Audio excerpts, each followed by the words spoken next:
What is going on, Chiefs Kingdom? Welcome back to another episode of the Kingdom Says. I am your host, as always, Garrett Williams, and tonight we've got another episode of NFL Draft Prospect Rankings. This is going to be a fun one. This is one that we've been really looking forward to. We got edge rushers on the board tonight, and it should be a good night of talking the trenches. Joining me, as always, we've got three amigos on the screen. We've got Kyle Henning at the top right of the screen. How are you tonight, Kyle? I'm doing all right. More like Fabio, the way he's shaking that mane right now. I was going to say something along those lines. Well, it gets in the way sometimes. I don't always leave it down, but we're going to be talking about a lot of high intensity, high importance position tonight, so I figured I'd let the hair down a little. There you go. All right. Good to hear. Also joining us, Mr. Thomas Pike, Arrowhead Tom. How are you, Tom? Oh, I didn't see you there. I'm doing well.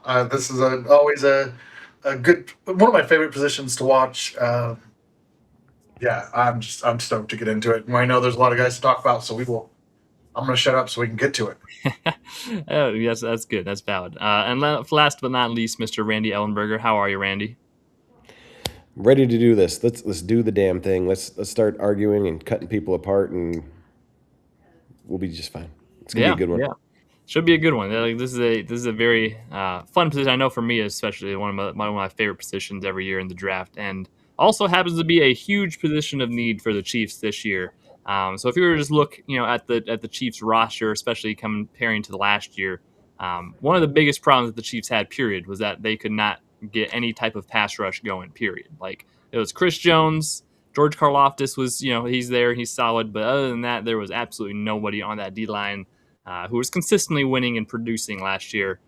We talked about defensive tackles in the last episode, and that can definitely help, but edge rusher seems to be a very, very high importance position and a very big position of need for the Chiefs. Tom, when you look at Chiefs edge rushers under Steve Spagnuolo, let everyone know kind of the formula, what Spags and Joe Cullen typically look for in edge rushers. That's an interesting question because I think they've moved away from what for years there's the Spags defensive end, right? There's a prototype. Last year they got away from that a little bit with Ashton Gelati, and we've seen them vary. I don't think that's set in stone as some people like to say. I also want to point out that those kind of criteria, that data point was created across Steve Spagnuolo's entire career as a defensive coordinator and that type of thing. And it's just the reality is NFL players used to be taller and heavier, and longer. We are living in the age of smaller linemen on both sides of the ball a little bit. So I'm not gonna get into any of the measurables per se, but I will say more so focusing on the traits, right? Their ability to do certain things. So he wants players who are going to fit the run well, set an edge. I think he's talked openly about how he prefers power over speed, and that even doing something like manipulating and pushing in the pocket can still affect a play.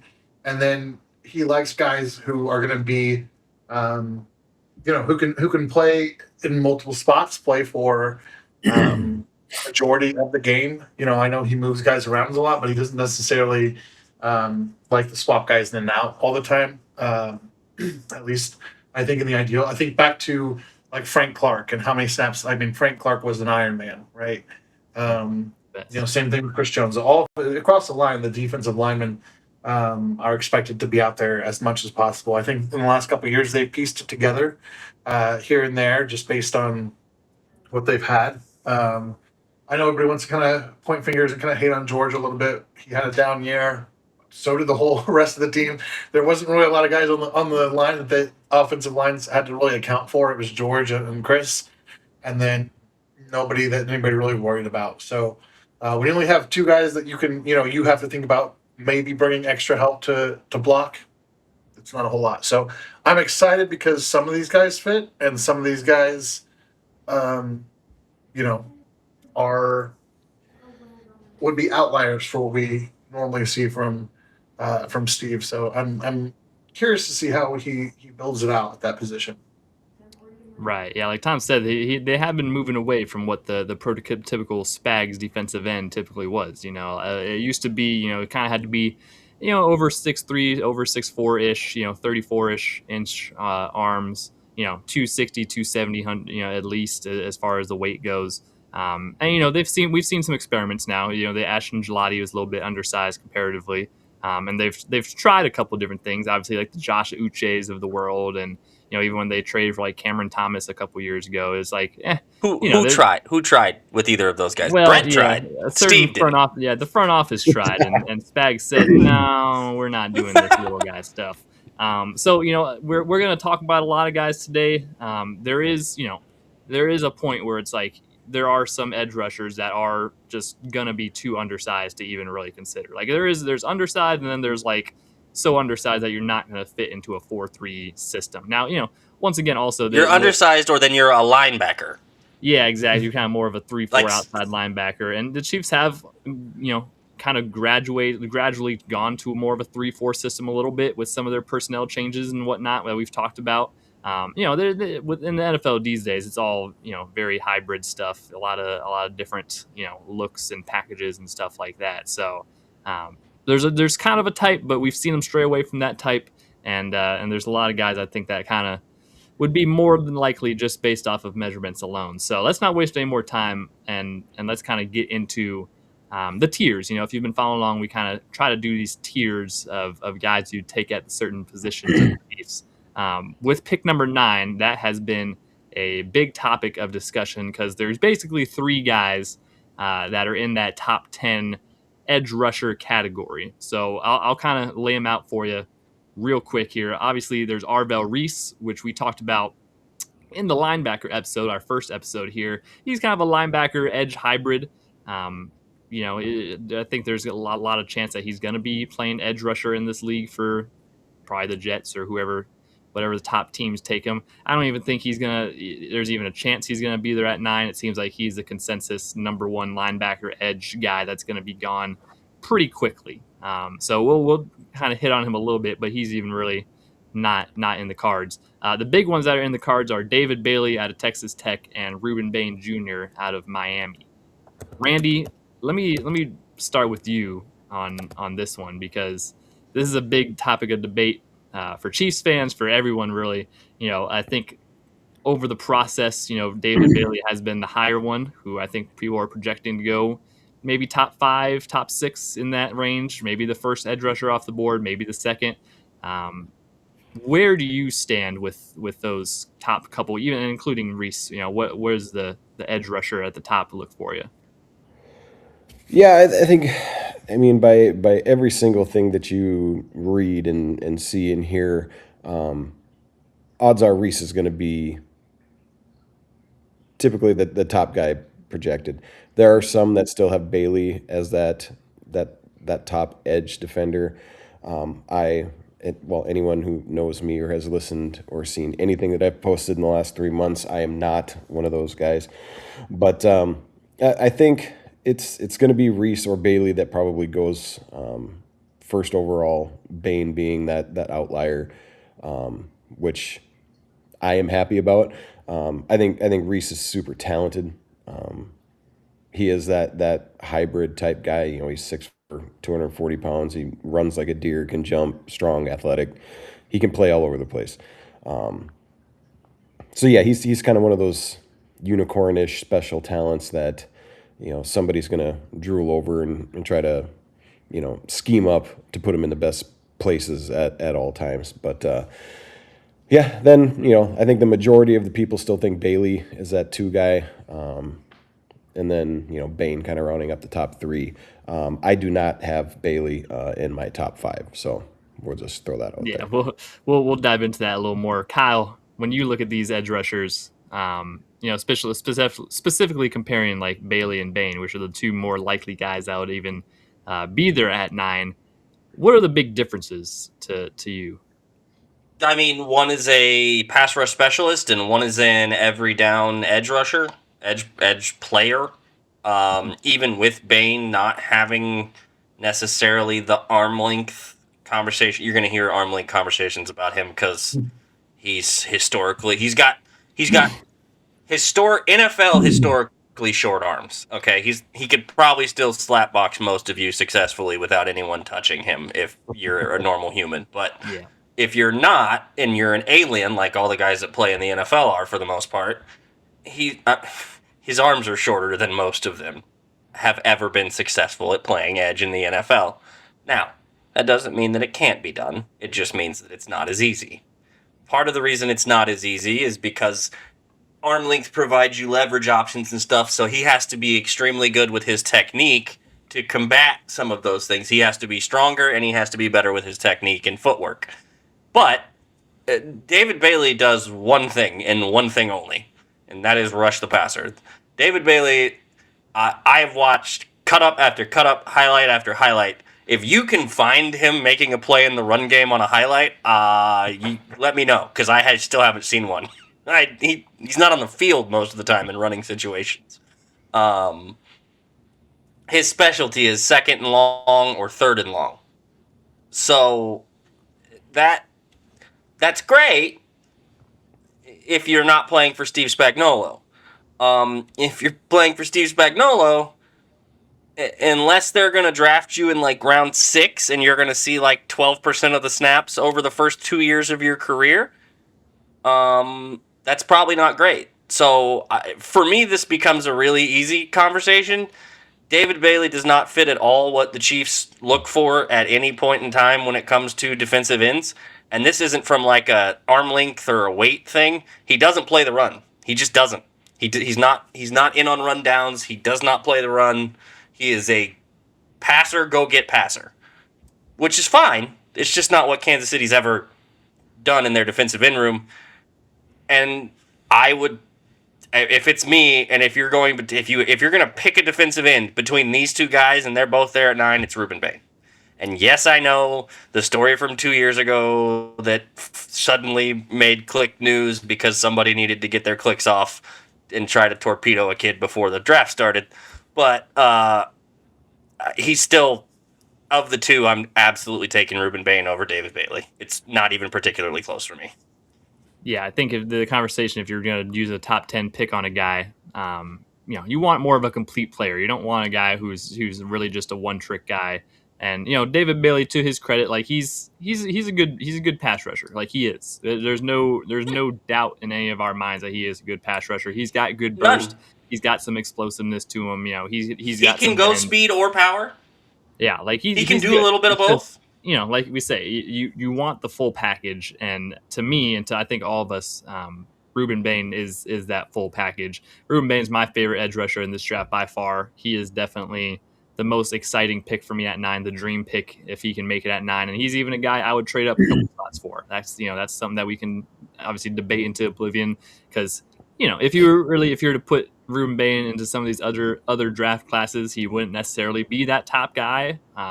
But in this year's class, from what you have, I mean, he's a total game wrecker. He's got strength, power, speed, bend to him, burst. Like he's a really solid player, despite Tom's eking and erging over there with all the facial expressions. Tom is making faces and has been for 5 minutes, so I can't wait. Tom hates Rueben Bain, so that's as it stands. But we're not going to let Tom's negativity wear us down, because he is the dream pick at 9.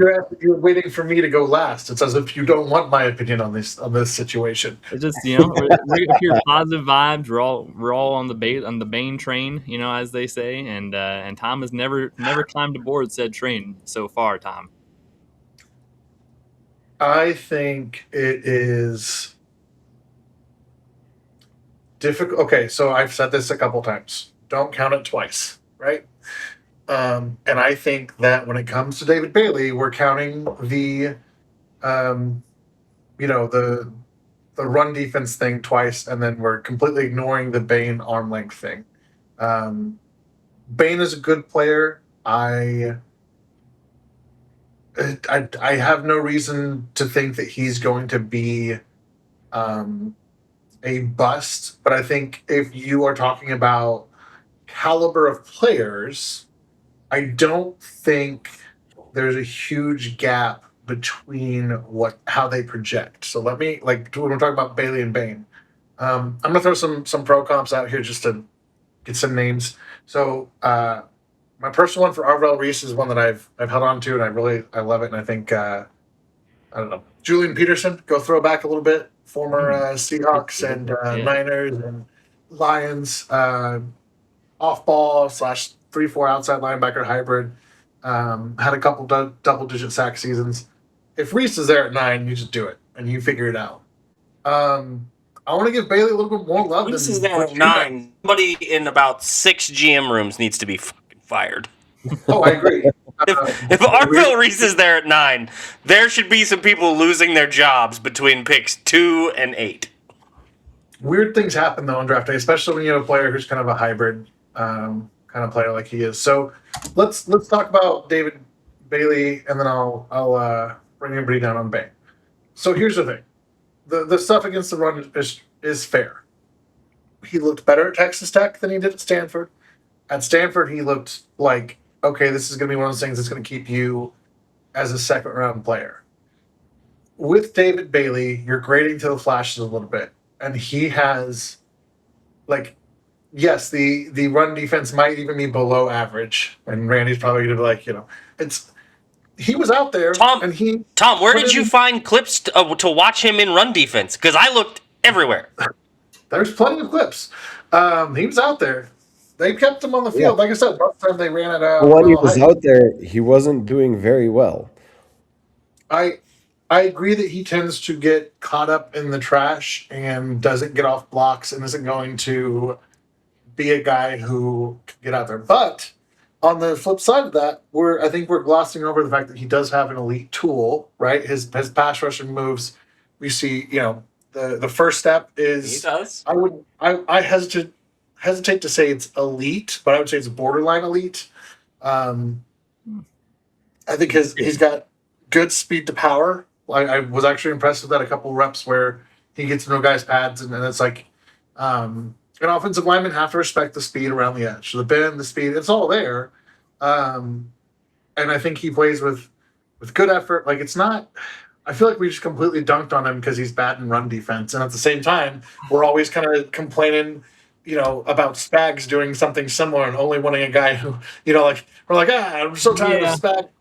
Garrett, of all people, you should be with me on this a little bit. I'm not bagging on him just because he's bad in the run game, because I'm not going to sugarcoat it. He's just bad in the run game. One of the other things that I do not like is that when he plays against elite collegiate tackles, he's largely ineffective. And once those good tackles like Fano get a hold of him, if they get hands on, it's game over. Yeah. I think that's a fair point. He can't stack and shed. He can't disengage against really good tackles. And that's just really good college tackles. I guess I should clarify my run game comments. When I say he's not on the field for the run game, he was on the field for snap. He was just literally invisible or buried underneath somebody laying on top of him because he got mauled. It's a work in progress.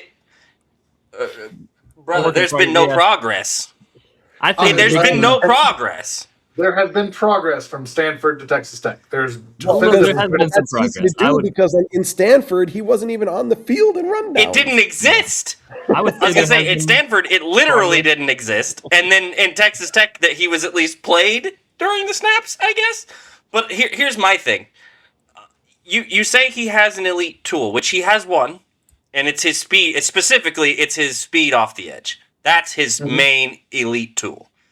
Now, a couple of times he can convert speed to power if you're not going up against an NFL caliber tackle. Well, here's the problem. He's going to pretty much every week for the rest of his career if he plays in the NFL, because that's how tackles work in the NFL. Look, if you're going to be a game-changing player at the next level, you have to have a few things. An elite tool is one, versatility is two, and the ability to take and adjust to elite coaching. I don't know if David Bailey can do that because we've never seen him get elite coaching at the defensive end position. He was at Stanford and Texas Tech. Not exactly defensive line powerhouses, okay? I understand that. You know who I can tell you can take elite coaching and has two of those things and has an elite tool and has versatility, Rueben Bain. Okay, Yeah. hold on to that. Do you know who? thought, 'cause Do I you wanna know who say- his coach was? Do you know who his coach was at I Miami? do know who his coach It's Jason was. Taylor. Taylor, Hall of Yep. Famer. Yeah. Yes, Tom. I, That was a rhetorical question. That I would wasn't push back. specifically for you. I would push back a little bit also before Tom continues on a couple of the things he said about Bailey. I think his get off is good. I wouldn't say it's elite or even maybe borderline elite. There's a lot of times when I was watching David Bailey, I was more focused on his teammate Romello Height, who looks very comparable in a lot of the downs, and Romello Height's going to be like a fourth rounder. So I think there is some also, Tom, I know the pass rush thing. I am one of the biggest proponents of getting pass rushers, and I said it pretty early on in the process. I would rather have someone who can rush the passer and isn't as good against the run, just because I'd rather see the pass rush. The problem is that David Bailey, he just doesn't impress me even really with the pass rush things. Like, yeah, he does have a toolbox of different moves that he can use and whatnot. got He's nasty also spin. not going against the most elite of talent. And some of the translatable concerns for me, like I really see him more as a 3-4 outside linebacker. I think at the league more than anything. I think he did a lot more stand up rushing than he even did putting his hand in the dirt or anything like that. He plays about 95% of the snaps out of a 2-point stance. So he is he's an outside linebacker. So that's another big drawback for me, that he's not really. I mean, besides just the run game concerns, he's also just not a defensive end, you could say, which is something that I think matters. Also, last point I would make on Bailey, which isn't really related entirely to his film, but there are a bunch of character concerns that have come out recently with him too. Maybe some effort questions. There were some clips at Stanford. He had got into it with a photographer, I think, at one point. That was at Texas Tech. That was at Stanford. Texas Tech. Was Stanford was the one where definitely he like kicked a guy or stomped on his Yeah, he foot when stomped a was on guy the at ground. Stanford. Yeah, so And little Ian things like that. Dominican sued somebody? Hey, did Robert too. Hainsworth. Yeah. that's the thing, I can't believe you guys are making me defend this guy, because I don't I don't think you should take Bailey at 9, but I don't think he's this hot dog water that you guys are making him sound like. He's not a hot dog one, but he's not a top 10 or even maybe a top Specifically 15 said prospect. it's a decision because he doesn't fit Kansas City's mold of a defensive end. If you want just an I can only pass rush guy, he's great, but that's all he can do. It's it. There's nothing else. Nothing. Now, if he comes in and puts in a ton of effort and actually does and tries a bunch and actually develops technique in the run game, fine. But at 9, for a guy who has no second skill and is an above average to good pass rusher, not great but good above average, I'm out at 9. I just am. So again, so I'll just go with my comp for Bailey, which I feel pretty good about. One Chiefs fans will know. I said he's D Ford. He's very D Ford-esque. Not some. I mean, all the same things you watch on tape. I'm out. Again, at 9, I would be out. I'm not. Again, okay. I know D Ford's legacy in Kansas City was pretty rough.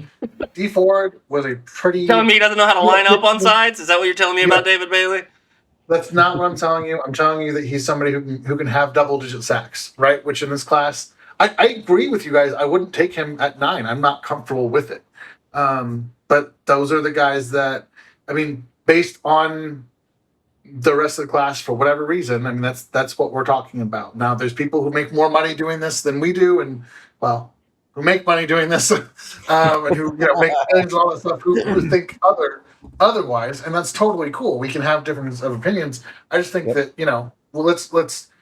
I don't want to take it too far of an extreme. Is he bad against the run? Yes. He also has a lot of good traits against the pass, and that's what people are like when they're talking about him as an exciting player and talking about him as a top 5 guy. That's what they're talking about. Let's talk about Rueben Bain, and I'll piss you all off. What does Rueben Bain do that is elite? I'd say his get off is pretty elite. I would.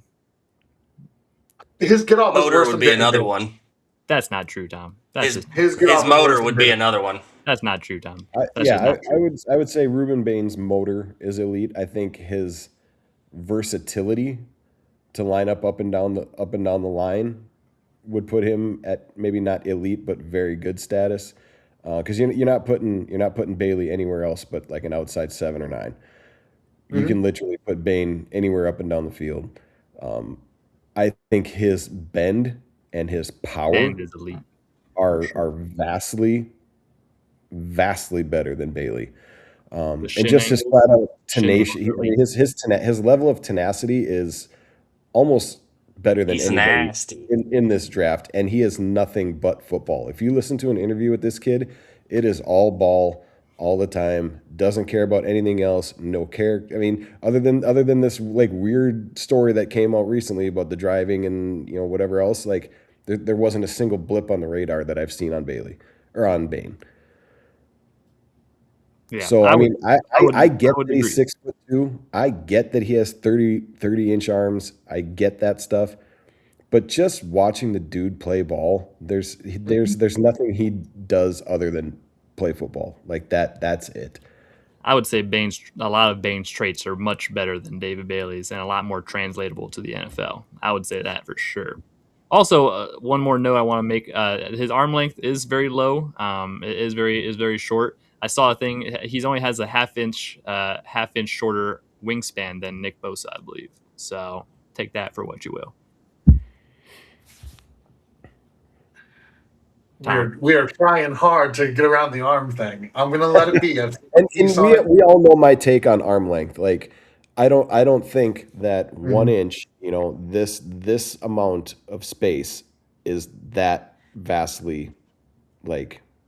I got women in here. I can give you some numbers. They will tell you that makes a difference.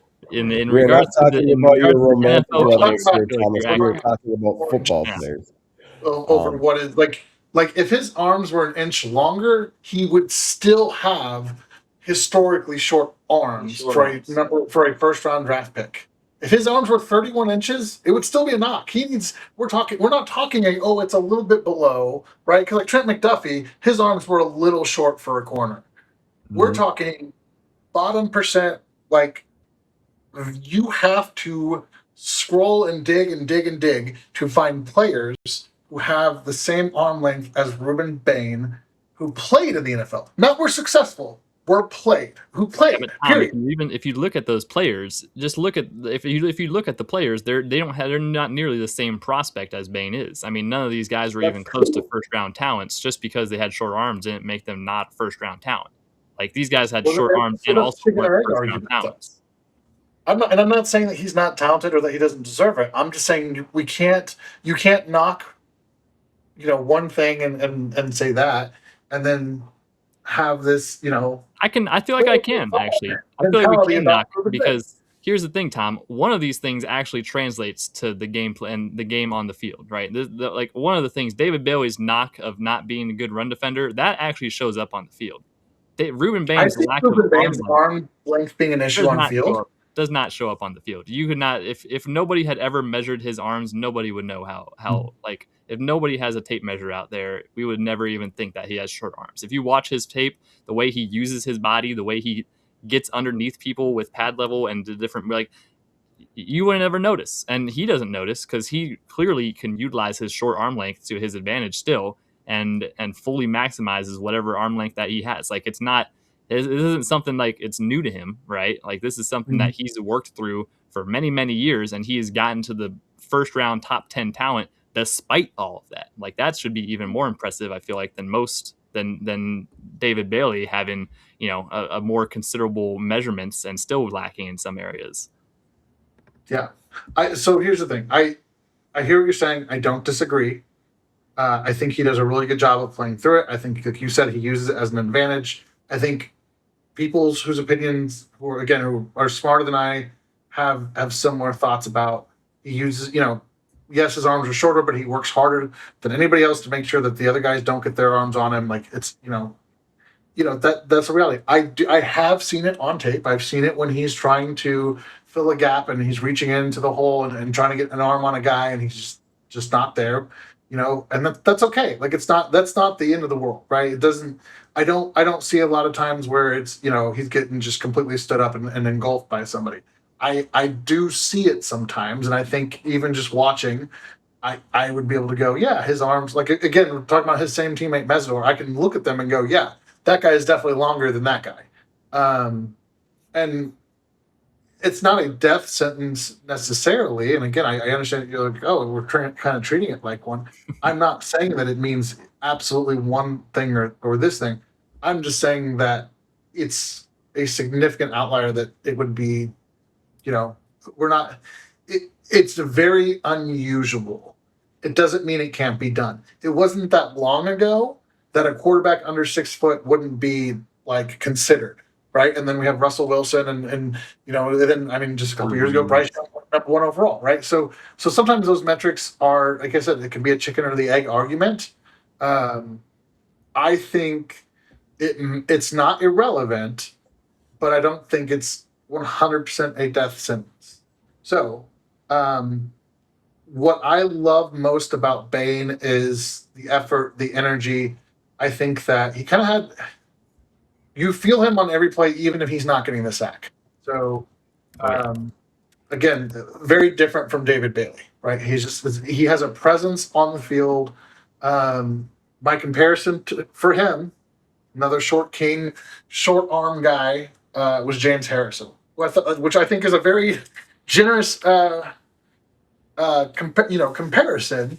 Harrison 6 foot 242. We don't have like specific arm length like on him, but obviously a smaller linebacker.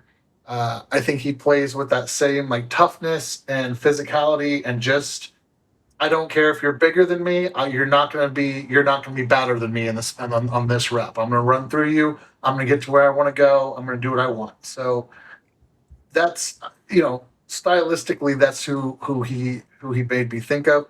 That's somebody I would take at 9. I would. That's valid. Yeah. That's valid. I think If you take him at 9, and his arm and the arm length is an issue, you look pretty dumb. That's the only thing I'm saying. Luckily, if you're Brett Veach, you have you look really smart. Reputation and the street cred that you'd pass by it. So we spent the first 30 minutes talking about just literally 3 guys. So we should get this combo moving. I think consensus, we're all on board on the Bain train. Even Tom, I think we turned Tom onto the Bain train. So that's I'm exactly where I've been the whole time. Tom's on the Bain train. If anything, he's on the caboose, but he's on the Bain train for sure. Okay, the next tier, right? The next tier of guys at pick 29. This is where it gets interesting. It does get interesting because there's a couple guys here. We're gonna box over this one. This one's gonna be this one might be another 45 minutes just on some of these guys because I had some strong opinions. I know Tom has some strong opinions. There's a couple guys here that I think will probably be guys that go in the teens to 20s. So there's some, 2 guys specifically. I think Keldrick Falk out of Auburn and Akeem Mesidor out of Miami. I think there's a chance that they might not be there at 29. Maybe Akeem Mesidor. We'll talk about that. Falk, I think it might be a little more unlikely. So those are the 2 guys. And then also TJ Parker and Cassius Howell are 2 other guys that I think you could say are pretty consensus first rounders. Howell maybe on the edge, maybe even TJ Parker. I mean, those 2, they're on the edge. But those are guys that are more likely going to be there at 29. Tom, you have a question? Tom's raising his hand. Can we put Zion Young in place of Howell? I think Zion Young has a much stronger chance of going than Howell. Well, absolutely. Listen, I love Zion Young, and he's going to be a conversation. But I think consensus-wise, I'm just going off the consensus of what I'm just going to consensus. So let's start with these 4 guys specifically. Let's talk about Keldrick Falk and Akeem Mesidor. I hate Keldrick Falk, so I think he's going to be a guy. He was a guy early on that was even mocked to the Chiefs at 9 for a little while before people kind of wised up a little bit and figured it out. He's a guy I think he'll probably be gone by the 20s if a team is smart. And by smart I mean dumb, but neither here nor there. So he's not a guy I like. On the flip side, Akeem Mesidor is a guy that I absolutely love. I want to get some other opinions on the room first, but I love him. But I'm just gonna say that I love him. But Kyle, let me break it over to Kyle again. Kyle, what are you thinking about this next tier of guys that may or may not be available at 29? Keldrick Falk is bad. High floor. I don't know that the ceiling is all that high for me. I don't know how much more he grows, once he gets to the NFL level. I like him in the run game. He's very solid in the run game. He's not going to blow you away athletically. He's not absurd in any fashion. I don't know that he has an elite trait, which I think is why he's not in that conversation of the other guys at the top. But I do think the floor is high enough that I do agree he's probably gone before 29.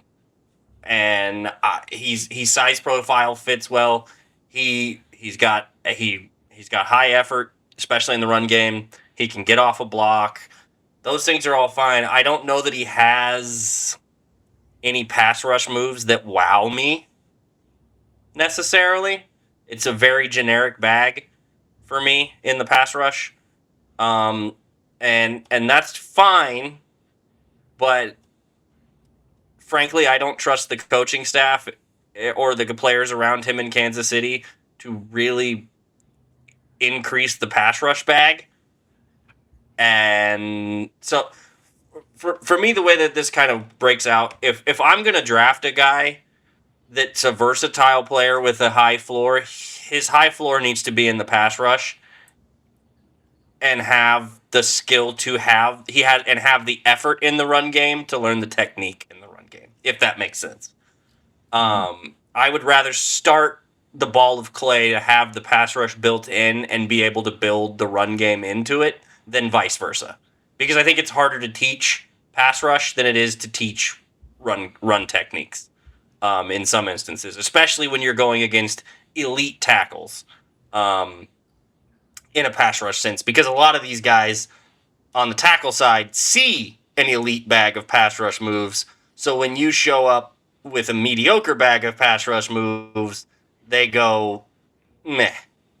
And then you get a bit of a smothering. And like I said, he's not a super athlete, so it's harder to overcome some of these things.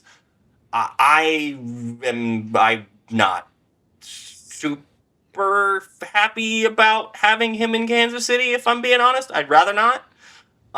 He's probably my second or third favorite, probably my third favorite, honestly, out of the four guys that you listed. But I understand why a team would take him. I just wouldn't do it personally, and I sure as hell wouldn't do it. I understand it for sure. I mean, 20 years old, right? Like he's young. 6'6", 276. Yeah. Like he's got all the traits. Junior. Yeah. Like he's got the traits. He's got, like you said, there's going to be a team that bets on the upside, but. So I'm going to put this out there. I right now I have Keldrick Falk as my 7th overall edge defender, but saying that he is not a good athlete, I think, is a little. I said not elite athlete. There's a difference. Okay. He does not have elite traits. He does not have any 6'6". blow you away athleticism traits. Right. So he's 6'6", he's 276 pounds. He has a 35-inch vertical at that size, which is not too shabby. A 9'9" broad, and he did run a 4.67 40. So he's got some tools. Like, he is athletic. The thing I see is that he is a stiff athlete. So stiff. Like his bend, his ability to turn the arc on the corner, that's where he struggles, I think, the most. But if we go back to our very first part of our conversation tonight about a prototypical Spags type guy, like this is him. Like it's the 6'6", it's like the 275 kid that can shut down the run and add some production in the pass game. So this is a guy that, me and Tom have talked about. This is a Spags type guy. Like, if we're going to draw him up, there's a few guys in this next tier that we're going to talk about that are very Spags type guys, and this is definitely one of them. I think he is an elite run defender at the edge position. He is an okay pass defender. Like, he had 7 sacks as a sophomore. He only had 2 last year. Now, Auburn didn't do any favors playing him down at a 3-tech a ton because the cupboard was pretty bare in the D-line room of Auburn. So they were trying to get him all over the place, whether it was a rundown, they'd bump him inside. Like, he didn't have like a ton of like true pass rush sets on like a 2nd and long, 3rd and long type stuff. So, I mean, with all that being said, if he's there at 29, I'm okay with it at 29. I'm 9, he's out. 29, I'm okay. 40, fan-frickin-tastic. Like, But with this next tier of guys, when we're talking Mesidor and Falk and Parker, I mean, he's probably third on that list for me. Like, I'm not even talking about Howell. Howell's a linebacker to me. Howell is worse in the run game than Bailey. I have zipped. That is the end of me talking about Howell. He sucks. You tell how Terrible. much Randy feels about Howell. Yeah. Terrible. So I'm done with him. But I think there are some other guys that we could bump into this tier that are in this very same range of guys to me. I agree. Let me ask you / Tom this. First, I should have clarified more, but with the athlete thing, he's huge, so he does not appear as athletic or have some of the athletic testing numbers that some of your premier edge rushers have displayed over the last several draft classes, this draft class, whatever. Still a very good athlete for being a monster. That's fine. Stiff as a board is 100% accurate. I mean, it's rigid. It is. So, but how much with Pat's trainer that'll get him some bendy moves. Yeah. So how much? We can teach bend here in Kansas City. Yeah, the only place. So what you say he can bring something to the pass rush game, and other than power, I don't know what it is, because. Trust me, I get it. He's 6'6", 270. He's huge. That's going to work out well. He's going to be able to power rush. That's fine. In the NFL, if you have a move, you don't have any moves. Because if you have a move, they know how to stop a move. Now, unless it's just the most elite move in the world, and then great. But he doesn't have that even in the power category. He's not the strongest human I've ever seen. So... What I mean, how high on the floor chart is the pass rush? If you want to do it by grade level or number or whatever, like for me, his pass rush bag is like a C- D+. Yeah, I was going to say C+. I think it's just an average pass rush. I mean, he's got it. Could it develop? Could he go get a private coach? Yeah, sure. I mean, he's got a good, bull rush. He's got the push and pull. He's got a good club and rip, but it's not the most explosive or fluid of things. So that's what I'm saying. He's an average pass rusher. He's an elite run defender, and he's versatile to go up and down the line. So that's where I give Falk a little bit of the edge on some of those other guys. Yeah, he's Tano Passanio. I mean, we're playing. He's Tano Passanio. My comp for him is Everson Griffin. See ya, Tom. My second pro comp, actually, besides Tano Passanio, my other comp for Keldrick Falk is I don't know if you guys are familiar with the show Ed, Ed and Eddie, but Keldrick Falk is Plank. He's not. Stop it. Yeah, you guys. He is Plank. That's about all we get for. So, Tom, what do you got for us, huh? What do you got on Plank Falk over here? I need to get medication. Okay, all right. As Randy Tom's said, head is turning red because Garrett made him walk out of the room. All these players, but you guys are slandering a really good prospect. Not really good. No. A really good prospect. Garrett did the slandering. Not Randy and I. I just highlighted my concern. Keldrick Plank, good prospect. I don't know. Keldrick Falk is one of the youngest players in this draft by a pretty large margin. I don't think he turns 21 until like halfway through his season. He can't even legally drink yet. Yeah, that's correct. He is 6'5", 272 pounds. And 6'6", 276 pounds. I was looking at the person who I was comparing him to athletically, which was Travon Walker, who went number 1 overall a couple years ago. Tom, no. Trayvon Walker. We're talking about the same Trayvon Walker that went number 1 overall. We are. That's the person you're comparing him to, Thomas. I'm not comparing him to. I was looking at the data side by side. I don't think they're stylistically similar players. Keldrick Falk. I tell you. Hold on. Let me talk about my guys. Since you guys, anyways.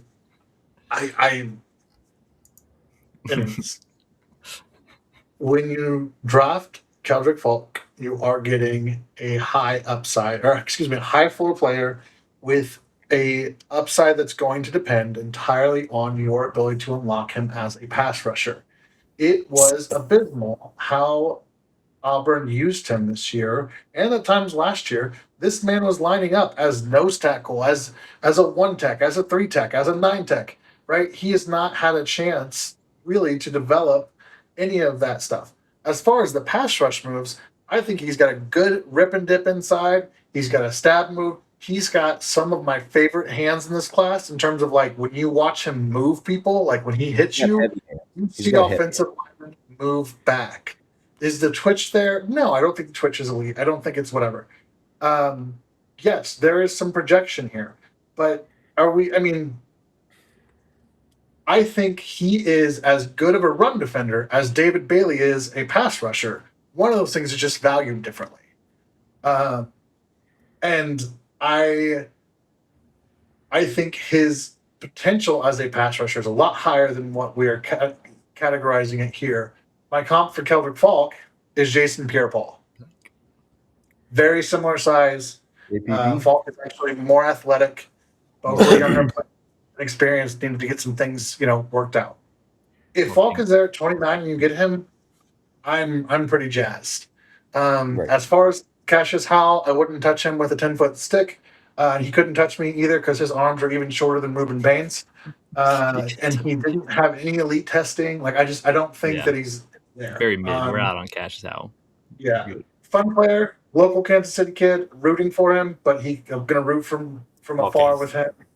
He can go play in Cincinnati. For what it's worth, Tom, for what it's worth in your Keldrick Falk thing, I like Keldrick Falk better than David Bailey because I do think their elite trait is pretty similar on the eliteness, and Keldrick Falk is a better pass rusher than David Bailey is a run defender by a considerable margin, which is what somewhat confuses me about the David Bailey conversation to begin with and why he's so far up boards, because it is a one-trick, one-trait pony in that aspect, and Keldrick Falk and another guy on this list in TJ Parker and even Zion Young are all better overall prospects than David Bailey is.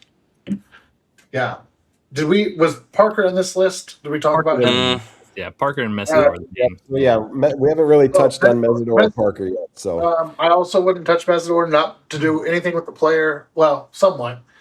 Injury history concerns me. He's 25 years old. Some people make that a big deal. It just makes it a tough decision. If let's say he is an above average player, right? So now he's at the end of your first contract. He's years old. Are you going to give him that big payday, or what do you do with that? The other thing is his production really didn't pick up until Bailey came, and Miami's got a defensive tackle whose name I'm blanking on. I'm sorry, Ben. And then there's also a defensive tackle in Miami that's probably going to be a first round pick. That is whatever his name is. He was really good. Yeah, I know. I was just watching him the other day. So I wouldn't. Yeah, Messidor for me. I love Messidor. Like, to me, Messidor is my second favorite edge in this class behind Bain. I think he's got a lot of really good traits. He's got really good explosiveness and burst. He's got pretty good bend. He's got good length, which is obviously something that he has over Bain. I think he uses his bull rush really well. I think he can. The run fits are really good. His pursuit is really good. Effort is really good.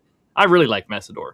But unfortunately, I think I am in the same boat as Tom. The age doesn't matter to me as much because to me, like, he's 25. Even if you draft him and you get 5 good years out of him and he's 30, like, that's still, like, if you get 5 good years out of a good edge rusher, you take it. Doesn't matter what age he is. Also, the Chiefs just don't seem to pay their first rounders anyways. I mean, Trent McDuffie was as good as hell and we didn't pay him. So it's like, if you're worried about this, that's true. I think that was more position based. Yeah, but I mean, historically, just the Chiefs aren't paying their first round or giving them, their first rounders a second contract. So I mean, as much like if you can get 5 good years out of them and then that's it, I'd still take that. But that paired with the injury history, I think it makes it a little more. That's where I think it unfortunately loses me because he's had multiple things with his feet. His same foot has had multiple surgeries and injuries that he's had flared up.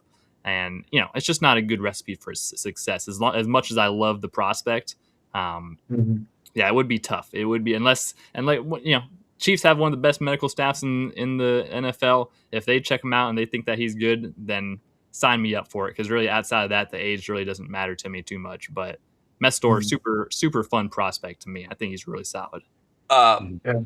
The defensive tackle for the Miami Hurricanes that you were referring to is Ahmad Moten Sr., and he decided to go back to school. Yeah, he's a stud. I will quickly say. Oh, I was going to quickly touch Mesidor because I thought we were going to talk TJ Parker. I like Mesidor, but like Tom said, the injury history scares the hell out of me with him. It's a concern. He's fun. Huh? Multiple foot injuries is the thing. I know it's been a couple of years, but the NFL it doesn't get more gentle. No. It's tough. But like I said, Mesidor's fine. He's got the right the right build, athletic build for a defensive end in the Spags system. He's plenty talented. I think he is older and he has had, like I said, significant injury. They weren't like, oh, he hurt his toe for a couple of weeks. It was like, oh, that's a big problem. So those are some concerns. Some like fractured little fractures in his foot and stuff like that. Not like it was like torn microfractures, and then I think didn't he break his ankle or close to his ankle? I thought was one of the foot injuries. Yeah, mostly it's been his feet. He did have a kind of a fluke injury, I believe, with his arm where he kind of got it wedged on someone. I thought the microfractures in his foot were closer to his ankle than they were to the bottom of his foot. That's what I misunderstood the medical report on that. Thing, yeah. But yeah, I'm the injury with the age. If it was one of the two, it would be an easier conversation. It's both. So I'm a little more hesitant, and I prefer TJ Parker over him, which I'll let you two talk about first. But I prefer TJ Parker over Akeem Mesidor. Yeah, myself as well.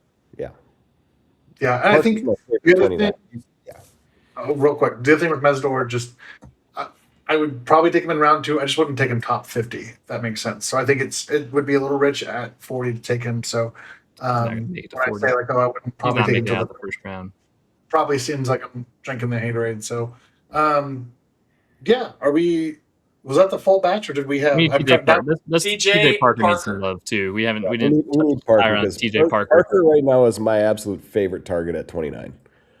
Yep. And he's another one of those guys that he's a Spags prototype-ish. He's at 6'4". Mm-hmm.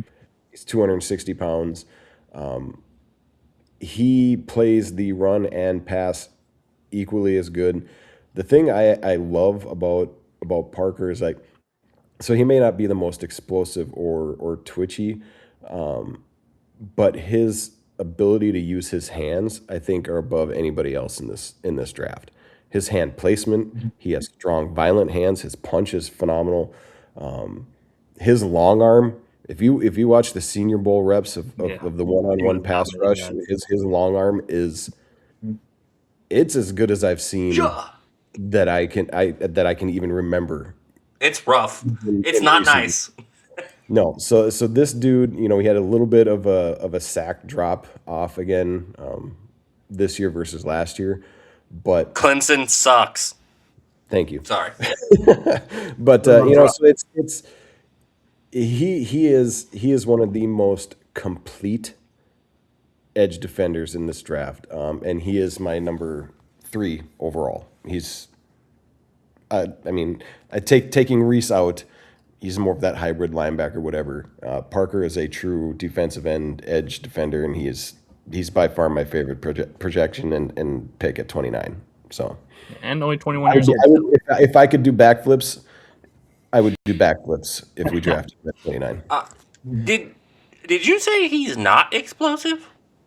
I said he may not be as explosive or twitchy as like some of the as Rueben Bain, Baileys or whatever in the world. But I think he's good. He's up there still. He's definitely a clear 3 for me. His explosion off the line is probably one of the better ones in this class for me. I think a lot of that He's too has to do with his heavy hands and his placement, to where he creates separation with his hands more than his explosion. But the combination of the two makes it look better. I'll let Tom go, but I just wanted to ask that because for me watching him, I'm like, that dude is explosion is one way I would describe him. He is an explosive player. Explosive in the sense of like his strength. I mean, I think again when you talk about he's got more twitch, more speed off the ball than Keldrick Falk does right now, but he also has more power. So again, I think he's just more well rounded. And so when you talk about like trying to pinpoint exactly how to describe him, and it's hard. It's hard because 2025 he looked, or 2024 he looked like he was going to be a top 10 pick. 2024 Clemson looked like their stadium was built on a burial ground and was being haunted by the ghost of whatever the hell Clemson Tigers did once He got a upon lot more time. attention in last year, than he did in Yeah, 2024. I feel like. I think they asked him to do a little bit more. I think he didn't really develop his pass rush set beyond what he's already kind of good at, and I think teams kind of keyed on that a little bit. But he's a good athlete, man, and he's got a lot of the traits that you look for. And one of the things that's interesting because he came out a little bit early, there is a history, there's historical data that shows that there's a lot of defensive ends. Who Miles Garrett was an example of one of them, who like had a really good sophomore year, dipped their junior year, and then bounced back up their senior year. And I kind of think that's how TJ Parker would have projected. Clowney I'm was not the same way. saying here, but there's a trend there. You think about that developmentally, where their bodies are changing, people are keying on certain things. I I've gone back and forth on who I would compare him to. I think the one, and I'm going to steal this from Todd McShay because I whatever. Rashawn Gary is like, and it feels a little safe because I think Gary is like, I think he'll be like an above average, good player, but probably going to have some growing pains, and kind of needs the right system, right coaches to teach him a little bit more of the nuance of the game. But I think he plays. I love his effort. I love the power that he has in his hands. I think he's faster and leaner than Gary, but just similar tiers of players, and can get there and be 10, 11, 12 sack guy. I don't think he's ever going to be a top of the league pass rusher, but I think he can be a really solid 2A kind of guy. If you need to be your guy, he can be your guy. So Yeah. So go ahead, Kyle. go ahead, Garrett. No, I'll just say you we- haven't we- talked about him yet, so Well, yeah, I mean, I like TJ Parker a lot. I do. I mean, he's up there. I think Randy and Tom both did a pretty good job of describing him. Kyle, I don't know if you have anything else to add on him, but I do. Okay, yeah, go ahead real quick. Quickly hit. So 10-yard split. David Bailey 162. TJ Parker 161. There's an inch difference between the two of them in their vert. 34 versus 35 for TJ and David respectively. He did get him by 9 inches in the broad jump. TJ only jumped 10 foot, not 10.9. But basically the same, like 6'4", 263, 33 and an eighth, 9.5 is TJ Parker. 6'4", 251, 33 and a quarter, 10 and a quarter is David Bailey. So here, the difference is TJ Parker is excellent in the run game and has a pass rush bag.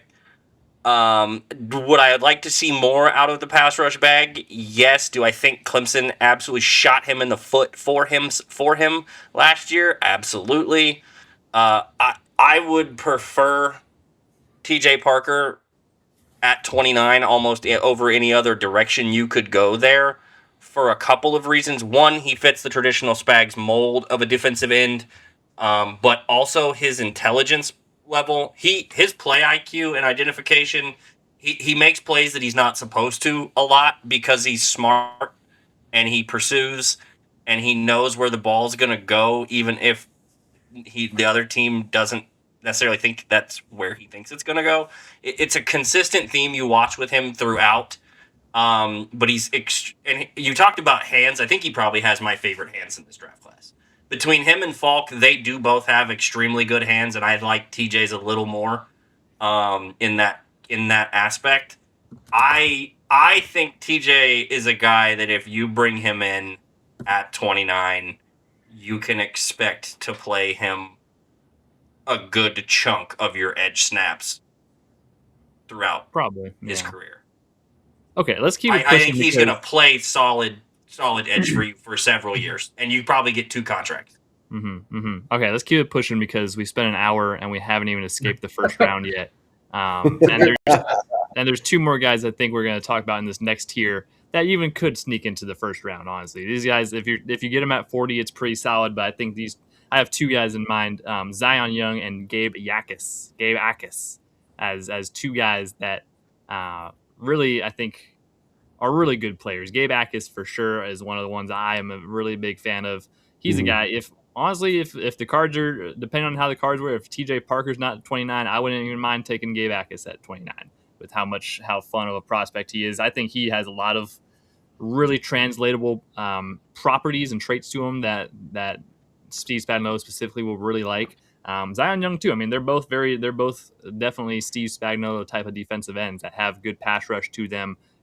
Can fit the run really well, have a lot of versatility inside and out. They're 2 really solid players that I think there's going to likely be a team that might even, sneak up there in that late first round and snag them if it's not the Chiefs. So, Tommy, I'll direct it to you. What do you think of those two guys? Okay. I love Gabe Akis. I think he's an ascending player. I think he has a lot of good traits. I think he's underrated. And I would be pretty happy with him at 40. 29 might be a little bit rich. And it's weird because I do really like Gabe Akis. And obviously, like U of I, like I used to live down the street from them. Like, got some always rooting for those guys. I think he's got some juice. I think there's growth there. But for the sake of time, I'm gonna say he's good. You guys can talk more. I'm gonna talk about Zion Young because I freaking love Zion Young. And I hope that nobody else does because I would love him at 29. Holy cow! I didn't think I was going to. I normally don't. I try not to care much about Mizzou people because I haven't forgiven them for Nick Bolton. But they had another pass rusher early in the process, Damon Wilson II, who was highly touted, and people were talking about him as a guy who could end up in Kansas City. And I remember turning on that tape and going, "Oh man, he's really good. He's really good." And then I realized I was watching the wrong kid. Wilson wears 8, Zion wears 9. So on tape they look pretty similar. Man, Zion Young is a big guy, 6'6". What are you weighing at? 262, 33-inch arms, 9.5-inch hands. I think he's got enough of the twitch and the burst and all those things. When we talk about hands, we talk about effort. Like, Zion Young has my favorite hands in this class, easily. Just does not stop. They're always moving, always hitting something. If he's not getting to the quarterback, Randy, you'll appreciate this. He's got his hands up in the air. He's batting balls. He is just fighting. He is more pesky than a hemorrhoid on Sunday morning when you got to go sit in one of those wooden pews at church and you're just kind of like, it's like that. It just does not go away. That is Zion Young. He does not quit. I love the motor. And I was actually surprised. I thought his arms were going to be longer. He just is a vacuum in the run game, in the pass game. He's grabbing guys. He dips and gets around. I mean, I don't know how there's not more love for him for what he is. I think he could easily be a double-digit sack guy at the next level. I think he's going to be a starter. I would be ecstatic with him at 29 or 40. Yeah, I think these 2 guys are almost interchangeable to me. I mean, I have them at 6 and 7 in my list, with Yakis giving just a little bit. Stop it! I hate you. Much more punch you through the screen. Anyway, I think I give Yakis the edge just a little bit because of his pass rush ability. I think he uses his body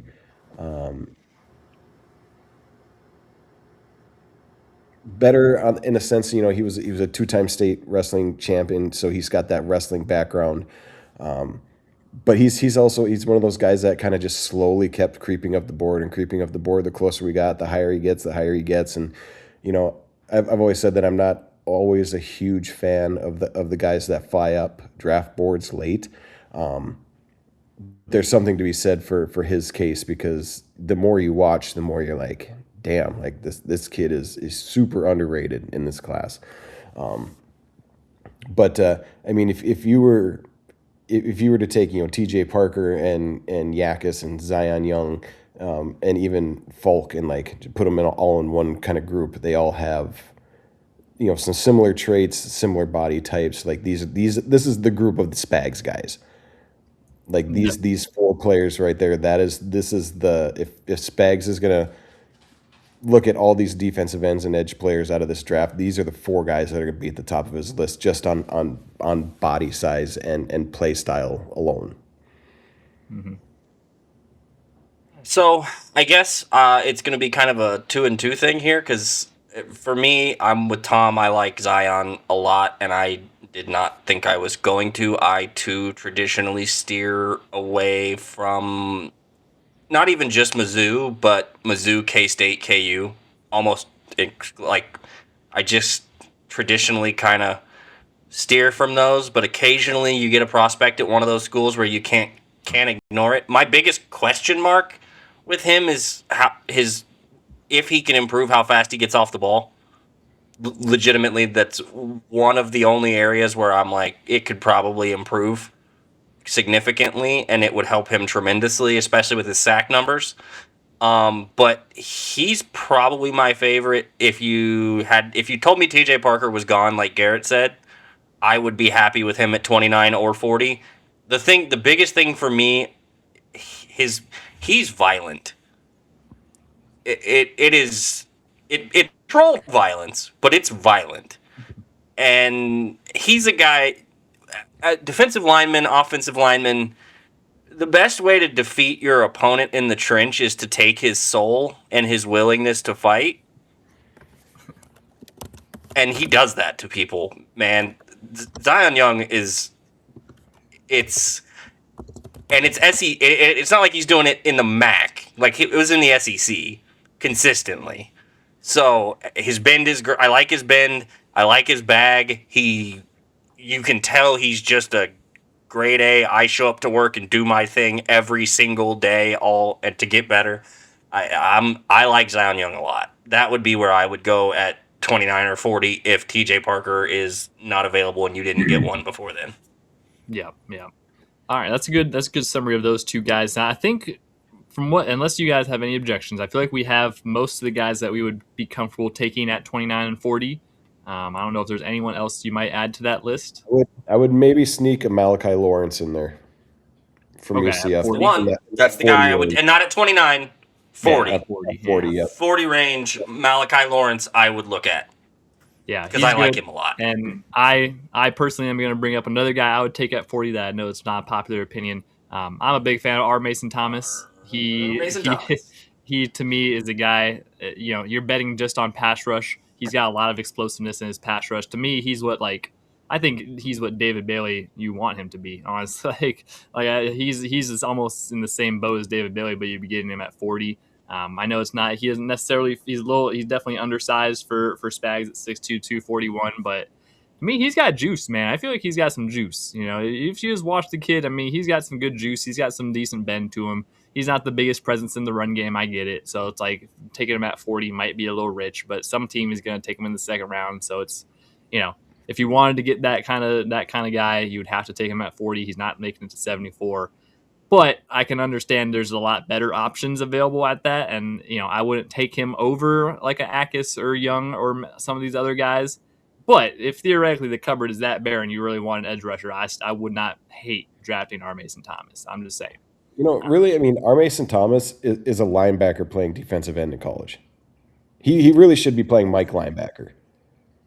He's Yeah, I 6'2", mean, he's 240 pounds. He's got decent acceleration and change of direction. He ran a 4.67. short I on mean, so him. that's the thing that's probably going to kill him from playing linebacker, which is probably good as a two down Mike linebacker. That's really what he is in my mind. I don't see him And he's a. playing having a long. I don't see him I see him don't. having a long career playing edge in the NFL. I really don't. It would be pass rush specialist, and it would be more likely in a 3-4 than a 4-3. Would Yeah. be my thing with Mason Yeah, Thomas. I mean, he's a Dollar Tree Arvell Reese, I think, but he's still all right. I don't know. Very I like Dollar Tree, maybe Timu.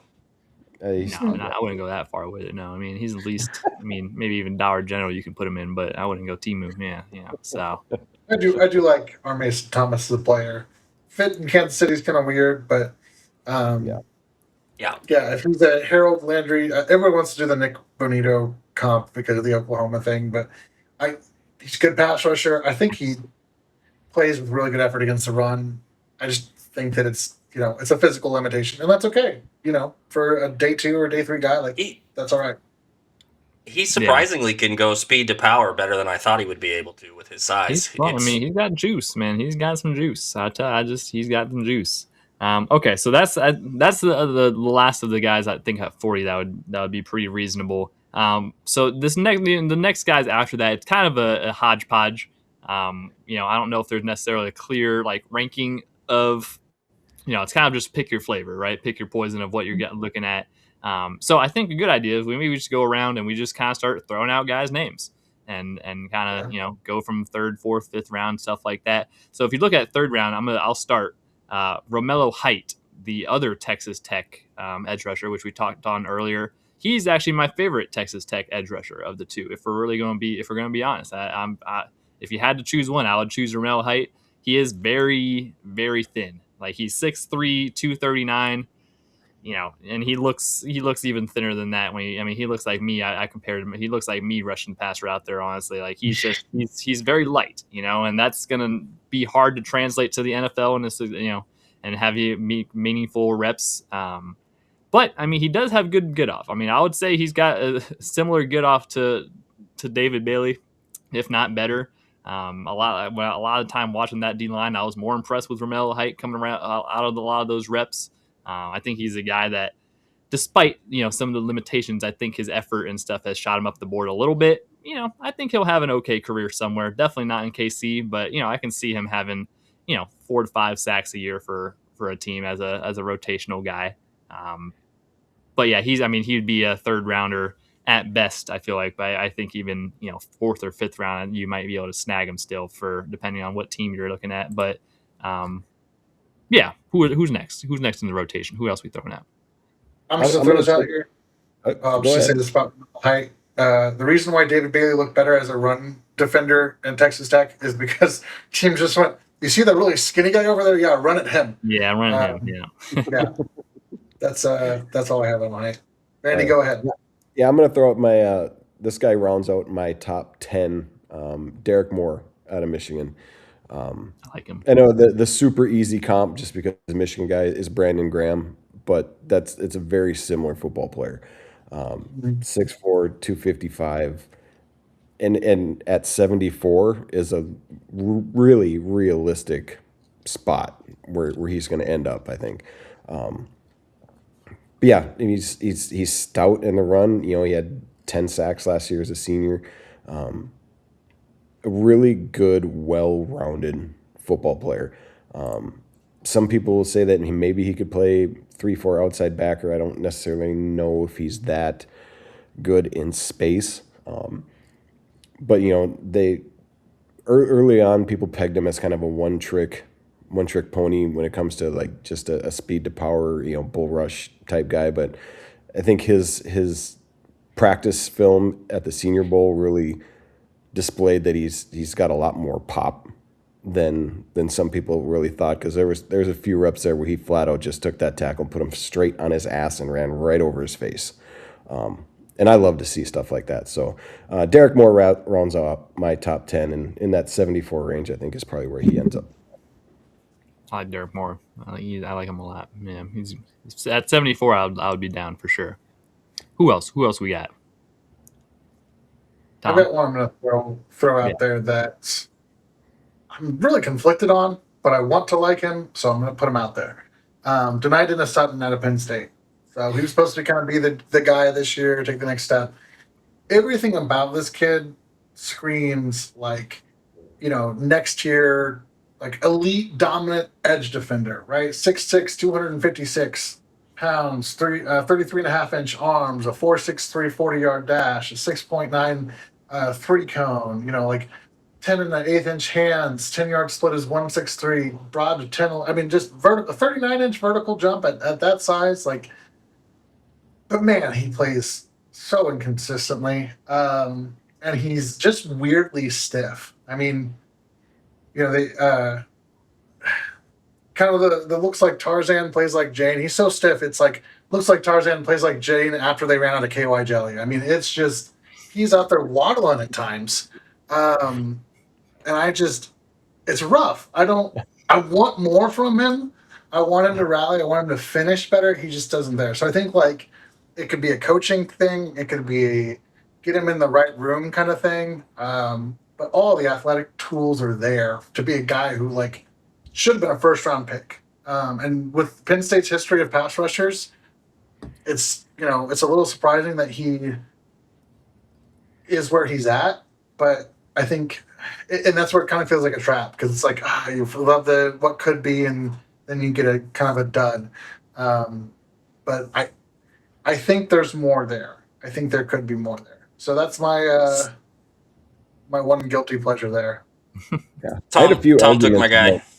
I had a few arguments about this guy with a few people during the course of the year because they were all bagging on him being like the next big pass rusher out of the Big Ten, like he was going to be the guy. And I was like, well, show me what you're show me what you're seeing, because I don't on film.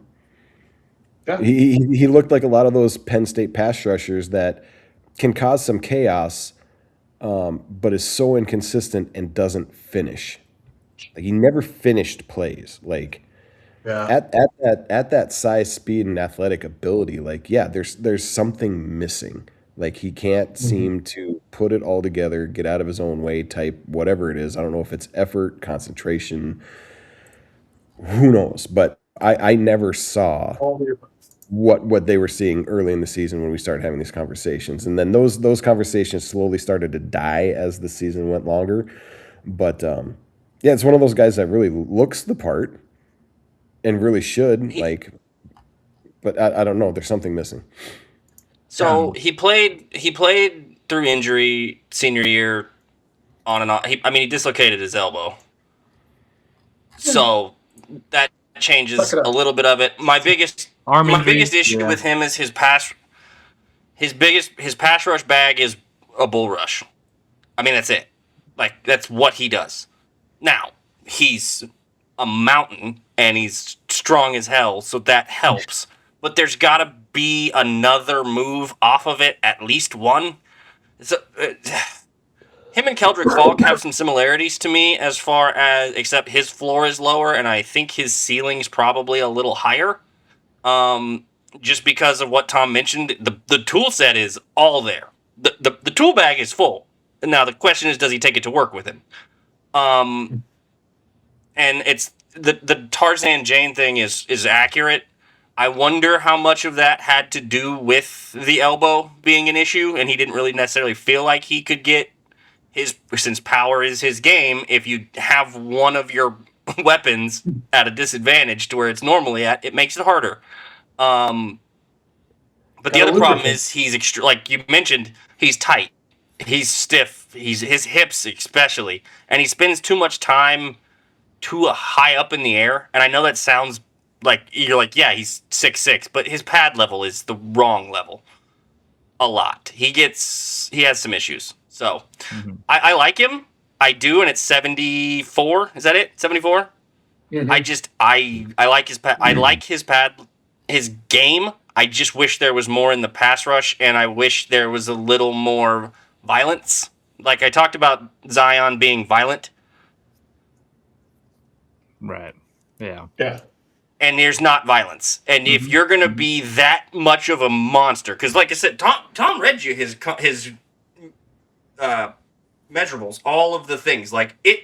All of those things are at the most of them or all of them are at the very top end of what you want in an athletic profile. I just need you to be a little mean. Yeah. Yeah. Yep. All right. Who else we got? What other names we got? I have another one, but I don't know if anyone else has. I'll Throw it throw up. Joshua Josephs out there. Joshua Josephs. Yeah, from Yeah. Tennessee. That was one I was going to bring up. Yeah. Yeah, he's another one of those Don't like a little bit of a tweener. Like he's probably best fitted for a 3-4 outside backer role, pass rush specialist. So he's I see him in like a late 4th, 5th round, because his thing is a lot like Bailey. Is like he's got really good initial burst and speed around the edge, but that's about all he tries to use. Like he hasn't really developed a ton of pass rush variety. It's speed around the edge. He might try to swat some hands here and there, but he truly does lack the size and strength to set an edge, to play traditional defensive end role. So I think he really is that weak side outside backer in a 3-4 scheme. But he's an exciting player. Like he could be one of those third down sub package special teams demons. But as an all 3 down player against the run, I don't see it. But he's fun to watch. That's good. Another guy I liked a lot. I'm throwing it out there as a guy you might be comfortable with in the 4th, 5th round. Anthony Lucas out of USC. He's a guy crazy length. He's 6'6", 256. He has a 33.5-inch arms, but he has a 85 and an 1/8 inch wingspan. That's an over a 7-foot long wingspan. If you know how wingspans and bodies are supposed to work, most people's wingspan is supposed to be kind of equivalent to like their height. So like like if you're 6'2", you should have about a 6'2" wingspan type of deal, give or take. This guy, he's 6'6" and he has an over 7-foot wingspan. Like that's just a little crazy.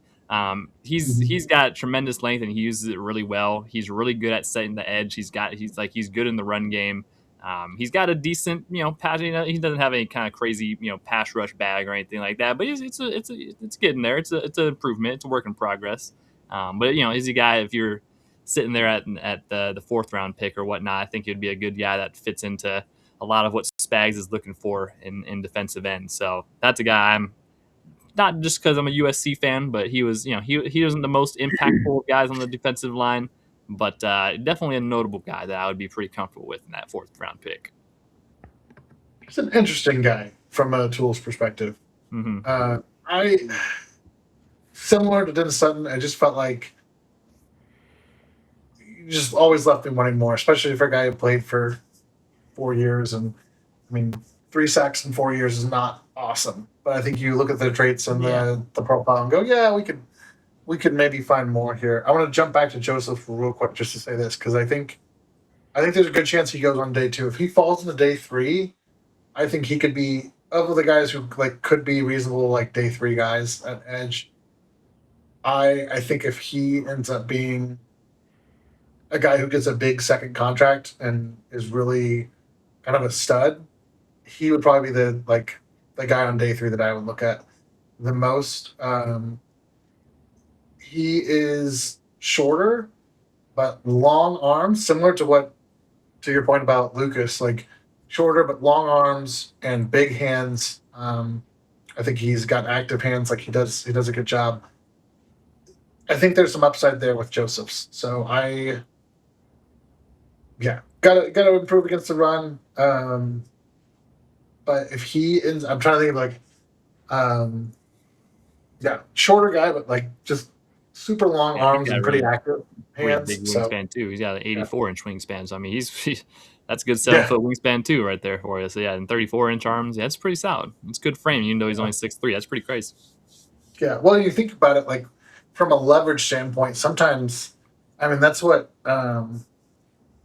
What was I don't remember how tall Frank Clark was, but I mean that's kind of a similar. 6'3", yeah, a shorter guy with super long arms. So I mean, Frank was 6'3", and he had 34 and 3/8 inch arms and 10 and 1/8 inch hands.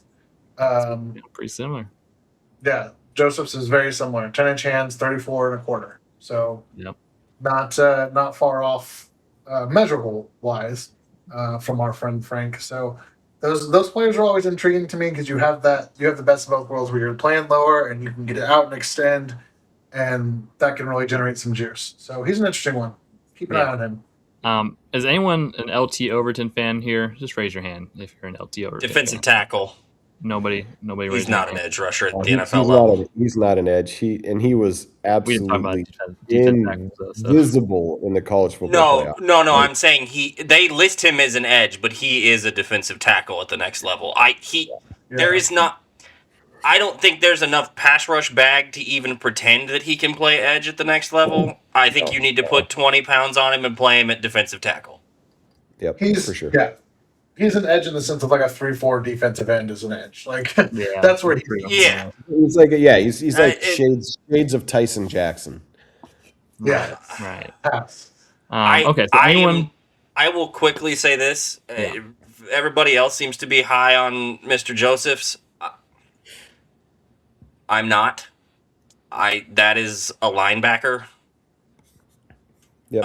Long of arms, Kyle. Did you not hear his arms? 85. Yeah, that's great. 84 He's also 240 pounds, and if anybody that's playing tackle in the NFL gets a hold of him, he's a dead body. So that's great. 240. I mean, he's essentially the exact same size as our Mason Thomas.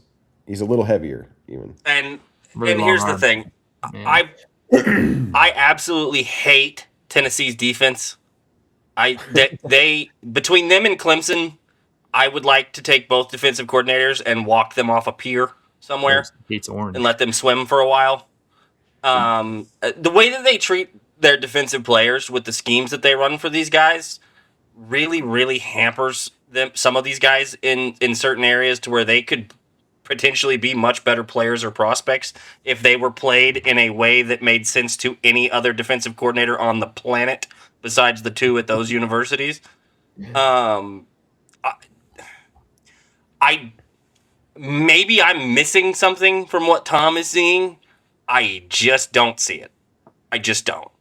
I don't know if it's because of the line changes that they did, like it's a hockey game at Tennessee on defense when it came to the defensive line every other play, but they don't do that at the next level. And if you can't play consistent every down and be an edge that you can play at least 2 downs in a row or 3 downs, it's going to be a problem. And they legitimately at Tennessee, 4 guys played first down, second down was a new 4 guys, third down was the guys that played first down. Exactly the same argument I had last year with Ola.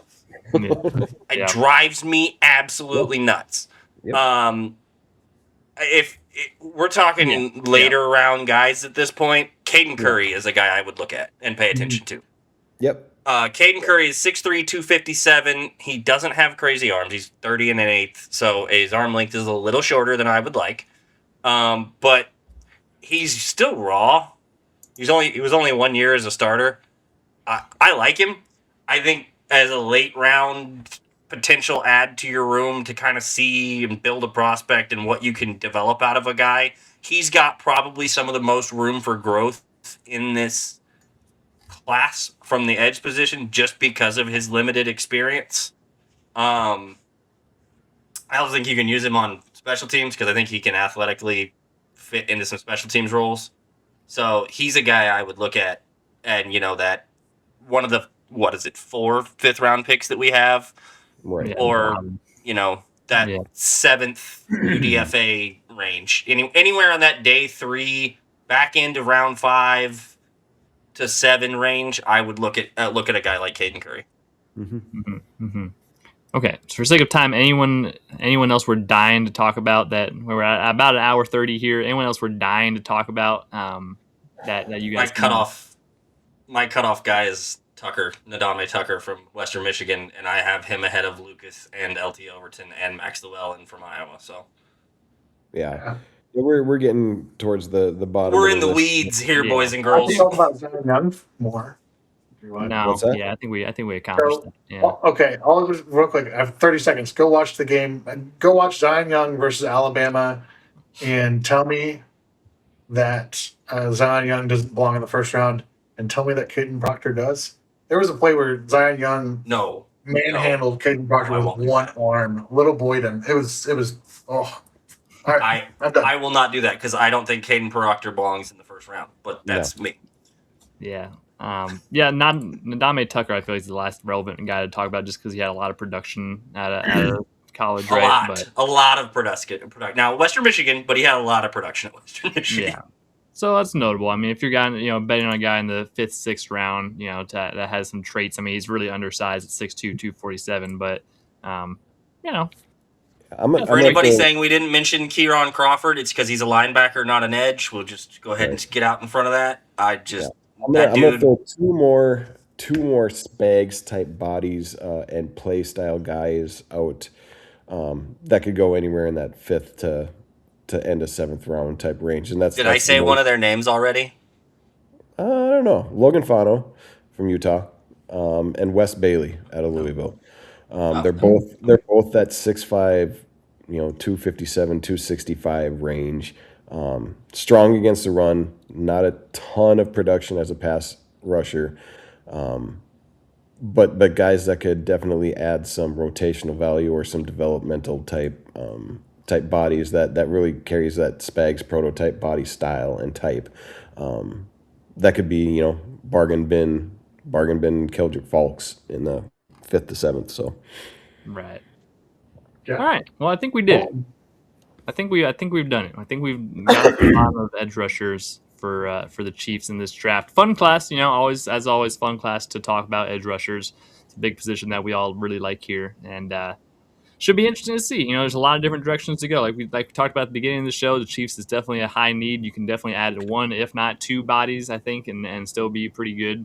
I would expect them to almost certainly use one of their first 3 to 4 picks on an edge rusher. And then I would not be surprised if one of those 4th or 5th round picks ends up as an edge rusher as well. So we will see. Draft is very close. The draft's 10 days away, I think. Yep. 10 days away. 10 days away.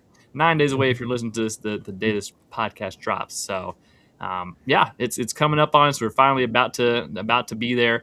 We've got one position group left coming up later this week, which is going to be the secondary.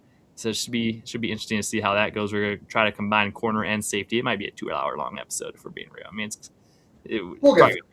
probably going to be a 2-hour long episode. So lock in. We just can't spend 40 minutes on the first 3 prospects this time.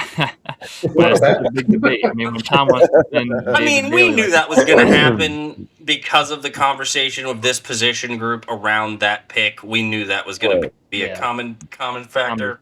Tom just a big David Bailey fan over here. I'll be sure to get his for anybody that was keeping track, I have David Bailey barely in my top 10.